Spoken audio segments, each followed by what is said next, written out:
I went to Aritzia. We don't have it in Australia, so it feels a little bit more special than it is. But I also think I found like the most expensive thing in Aritzia, and of course that's the thing I wanted. I didn't even know like night stuff that expensive.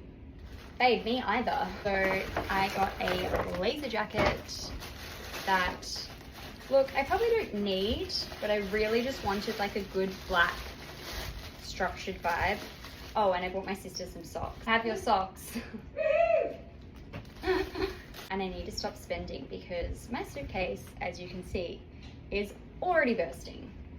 The fit of this is so good, and honestly the fabric is kind of impressive too. This is the blazer. It is the perfect relaxed fit vibe, and the sleeves just seem to be the perfect length on me. Structured shoulder. We love her.